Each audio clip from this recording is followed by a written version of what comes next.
नमस्कार भाइयों एवं बहनों, मैं डॉक्टर आर के सिन्हा, आपका चैनल, आपका अपना चैनल।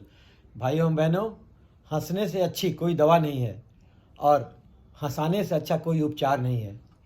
इन्हीं भावनाओं को लेकर आज मैं एक हंसने से संबंधित वीडियो बना रहा हूँ। आज सुबह सुबह मेरी पत्नी ने बहुत सारे सेब खरीदे और सेब को खरीद के जब लाई तभी मुझे समझ में आ गया कि मैं डॉक्टर आर के सिन्हा हूँ, तो मेरा क्या हश्र होने वाला है। और कुछ देर के बाद, खरीदने के कुछ देर बाद, उसने मुझे डांट करके और घर से बाहर कर दिया और मैं अभी हंसने वाला वीडियो बना रहा हूँ। तब मुझे याद आया कि उसने जो ये एप्पल ख़रीदा है वो चरितार्थ हो गया उसका ख़रीदना। An apple a day keeps doctor away, इसलिए मुझे शायद उसने घर से बाहर कर दिया। तो भाइयों, अब घर से बाहर मैं आ ही गया हूँ तो मैं भी तुलसीदास की तरह कुछ रच लेता हूँ। आज मैं आपको एक हंसने वाली कहानी सुनाता हूँ। एक बेरोजगार लड़का था, तो उसके पिताजी ने कुछ सीखने के ख्याल से उसको एक वैद्य जी के घर में रखा, ताकि वैद्य जी जब दवा वगैरह देंगे तो वो कुछ उसको दवा को कूटना, पुड़िया बनाना, ये सब सीख जाएगा तो आगे भी कहीं उसकी ज़िंदगी चलेगी अच्छी तरह से, कुछ वो कमा खा लेगा। तो वैद्य जी का जब वो चला गया उसके बाद दवा कूटना और दवा का पुड़िया बनाना वो सब करने लगा, लेकिन साथ साथ वो देखता था कि वैद्य जी क्या दवा दे रहे हैं। तो एक बार उसने देखा 5-6 दिन बीतने के बाद कि किसी आदमी ने बताया कि उसको कब्ज हो गया है, तो वैद्य जी ने उसे बोला कि जमाल गोटा घोल करके पियो। तो वो समझ गया कि आज वाह, मुझे तो दवा मिल गई।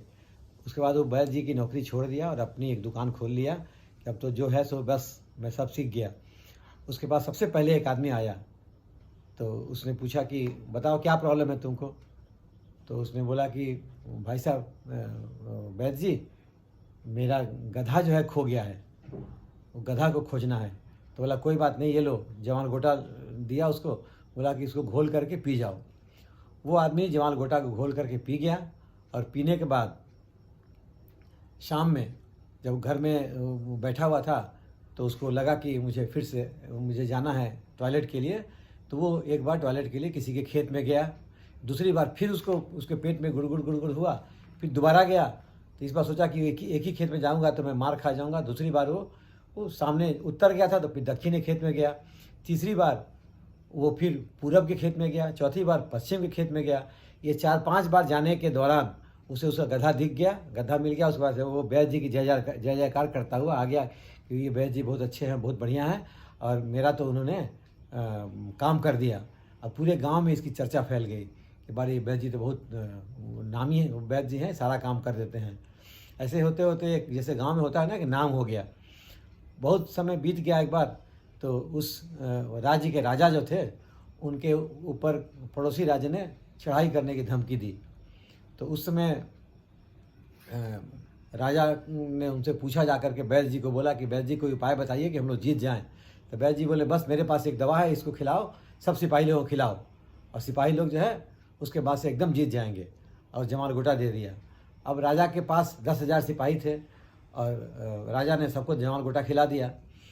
और जो शत्रु देश के सिपाही थे उसमें से एक जासूस वहाँ के राजा ने छोड़ दिया कि जाके देखो नदी के किनारे और वहाँ पता लगाओ कि शत्रु सेना में कितने सिपाही हैं।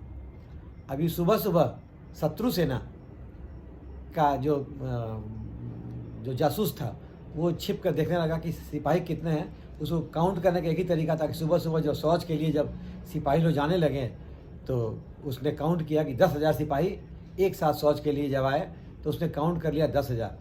10 मिनट बाद सबके पेट, हर सिपाही के पेट में फिर से जब गुड़गुड़ गुड़गुड़ होने लगा तो फिर सारे सिपाही दोबारा गए।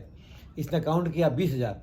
ऐसे करके जमाल गोटा के असर से कम 9 या 10 बार सभी सिपाही लोग गए और उसने, जासूस ने काउंट किया कि ये तो 1 लाख के आसपास सेना है। उसने जाके और राजा, जो शत्रु राजा, उसको बताया कि सर उनके पास तो 1 लाख सेना है और हमारे पास सिर्फ 50,000 सेना है। तो राजा ने तुरंत संधि का प्रस्ताव भेजा और बोला कि आप जीत गए और मैं हार गया, आप मेरा राज्य भी ले लीजिए। इस तरह से राजा की जीत हो गई। तो राजा ने वैद्य जी का जय जयकार किया और वैद्य जी को राज्य वैद्य बना दिया। कहानी हंसने के लिए है ये, और मुझे आशा है कि आपको ये पसंद आएगी कहानी ये।